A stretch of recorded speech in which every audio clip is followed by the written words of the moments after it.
সীমান্তের পরিস্থিতি জানাতে কুষ্টিয়া থেকে আমাদের সাথে যোগ দিচ্ছেন সামিউল আজিম এবং চাঁপাইনবাবগঞ্জ থেকে যুক্ত হচ্ছেন তারেক রহমান। শুরুতেই যাব কুষ্টিয়ায় সামিউল আজিমের কাছে। সামিউল, পুশি নিয়ে বিজিবি নতুন করে কি বলছে? বিএসএফ এর সাথে তাদের কোনো ধরনের বৈঠক হয়েছে কিনা, আর নতুন করে কোনো ধরনের পুশিনের তথ্য আছে কিনা আপনার কাছে? আপনি যেমনটি বলছিলেন, কুষ্টিয়া দৌলতপুর উপজেলার প্রাকপুরের যে সীমানা দিয়ে সকাল ভোর মাঝ রাতে কিন্তু রাত শেষের দিকে যে 12 জন ভারতীয়দের বাংলাদেশে যে পুশিং করতে চেয়েছিল সেটি কিন্তু আসলে নস্যাৎ করে দিয়েছে স্থানীয় এবং বিজেপির সদস্যরা।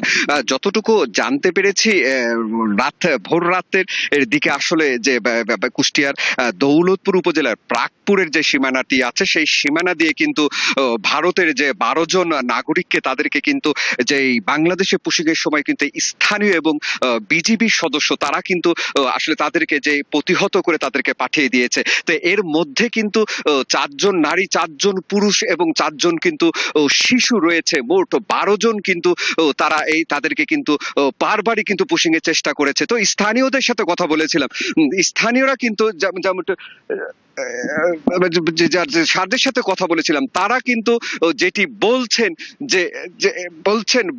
যে এই স্থান দিয়েই কিন্তু ঠিক মাঝ রাতে কিন্তু ভারতীয় যে সীমান্ত যে লাইট পোস্ট আছে সেই পোস্ট কিন্তু বন্দর মাধ্যমেই কিন্তু তারা তাদেরকে যে 12 জন ছিল তাদেরকে কিন্তু এই কুষ্টিয়ার দৌলতপুর সীমান্ত দিয়ে কিন্তু প্রবেশ করিয়েছিল। এই বিষয়ে কিন্তু আমি বিজিবির যে 47-এর যে সেক্টর কমান্ডার আছে তার সাথে কথা বলেছিলাম। তিনি কিন্তু আমাদেরকে যেমনটি জানিয়েছিলেন যে এই ভারতীয় যে পুশিং এর যে মূল ঘটনা সেটি কিন্তু শুরু হওয়ার পর থেকে কুষ্টিয়ায় যে 47 কিলোমিটার যে সীমানা 46 কিলোমিটার যে সীমানা প্রাচীর আছে সেখানে কিন্তু বিজিবি টহল কিন্তু জোরদার করা হয়। আমরা যতটুকু জানতে পেরেছি যে 16টি বিওপির মাধ্যমে কিন্তু যে 46 কিলোমিটার ভারতের সাথে বাংলাদেশের যে কুষ্টিয়ার যে সীমান্তবর্তী অঞ্চল আছে সেই অঞ্চলে কিন্তু তারা ব্যাপক টহল কিন্তু জোরদার করেছে। সেই সাথে কিন্তু স্থানীয় যারা আছে তাদেরকে সাথে করে নিয়েও কিন্তু আসলে সীমান্ত কিন্তু ব্যাপক নজরদারি রেখেছিল। সেই সাথে কিন্তু স্থানীয়রা কিন্তু বরাবরই বলছেন যে আমরা কিন্তু ব্যাপকভাবে কিন্তু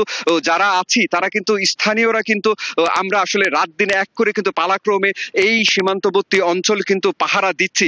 তো এইটিকে কিন্তু বিজিবি সিওর সাথে কথা হয়েছে, তিনি কিন্তু জানিয়েছেন 47 ব্যাটালিয়নে যিনি আছেন দায়িত্বরত, তিনি কিন্তু বলেছেন যে 5টার সময় কিন্তু বিএসএফ এর সাথে একটি সীমান্ত পতাকা বৈঠকের কথা আছে। পতাকা বৈঠকের মধ্য দিয়ে যে 12 জনকে যে পুশিং করানো হয়েছে সেই পুশিং এর বিষয়ে কিন্তু নতুন সিদ্ধান্ত আসবে, তারা কিন্তু এমনটি জানাচ্ছিলেন। তো এখন পর্যন্ত কুষ্টিয়ার আরো বেশ কয়েকটি সীমান্তবর্তী অঞ্চল রয়েছে, তার মধ্যে কিন্তু 7 কিলোমিটার কিন্তু একদমই অরক্ষিত সীমানা প্রাচীর, সেই দিক দিয়ে কিন্তু পুশিং এর আবারও চেষ্টা করা হচ্ছে, সেটি কিন্তু নস্যাৎ করে দেওয়া হয়েছে এমনটি কিন্তু জানাচ্ছিলেন। তো আমি যদি বলতে হয় আমাকে একটি তথ্য দিয়ে রাখতে চাই যে কুষ্টিয়ার দৌলতপুর উপজেলার প্রাকপুরের যে 84 নাম্বার যে পিলারটি আছে সেদিক দিয়ে কিন্তু এই পুশিং এর কিন্তু চেষ্টা করানো হয় আমরা যতটুকু জানতে পেরেছি।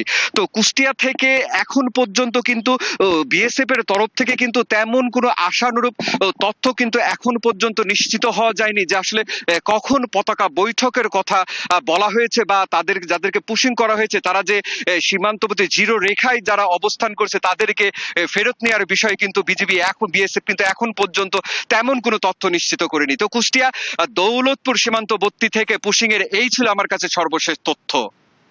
সামিউল আজিম, আপনি সাথেই থাকুন। আবার আমরা যেতে চাই চাঁপাইনবাবগঞ্জে, সেখানে আছেন তারেক রহমান।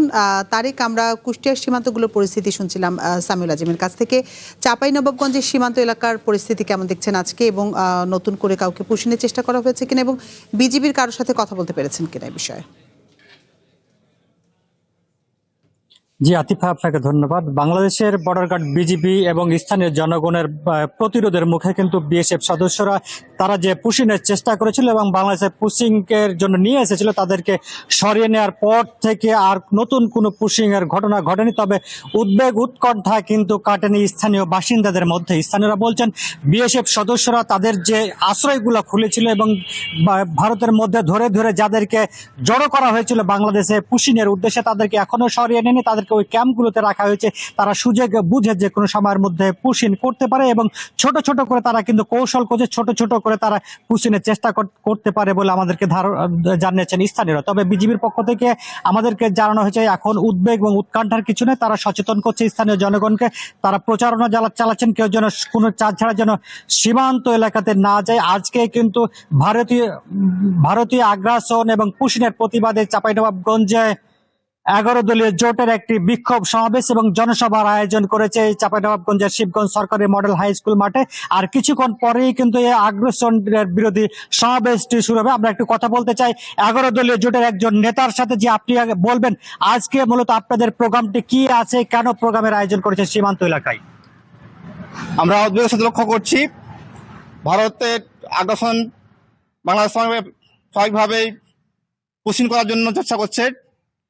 আমরা স্বাভাবিকভাবে এটি উদ্বেগের সাথে লক্ষ্য করছি। বিভিন্ন সীমান্ত থেকে ভারতের অবৈধ মানুষকে স্বাভাবিকভাবে বাংলাদেশে পুশিন করা হচ্ছে। এটিকে আমরা বাংলাদেশের মানুষকে সচেতন করার জন্য আমরা আহ্বান জানানোর জন্য আজকে বাংলাদেশ জামাত ইসলামী এবং 11 দলীয় ঐক্য চাঁপাইনবাবগঞ্জ জেলার উদ্যোগে আমরা এটি উদ্যোগ নিয়েছি একটি বিশাল বিক্ষোভ সমাবেশ এবং মিছিল করার জন্য। ইতিমধ্যে আমাদের স্বাভাবিকভাবে প্রস্তুতি চলছে, আর কিছুক্ষণ পরে আমাদের এই সমাবেশ এবং বিক্ষোভ মিছিল শুরু হবে। আপনাদের মূলত দাবিটা কি থাকছে? দাবিটা হচ্ছে আমাদের স্বাভাবিকভাবে বাংলাদেশ সরকারকে আমরা লক্ষ্য করছি যে পুশিন করা হচ্ছে, অথচ বাংলাদেশ সরকারের পক্ষ থেকে সোচ্চার কোনো ভূমিকা পালন করা হচ্ছে না। যদিও বিজিবি তার পক্ষ থেকে স্বাভাবিকভাবে চেষ্টা করছেন এটি প্রতিহত করার জন্য, কিন্তু বাংলাদেশ সরকারের পক্ষ থেকে আমরা নিরাপত্তা লক্ষ্য করছি। আমরা চাই বাংলাদেশ সরকার যাতে সোচ্চার ভূমিকা পালন রাখেন এবং বাংলাদেশের জনগণের যাতে সোচ্চার হন, এই জন্য আমরা চেষ্টা করছি।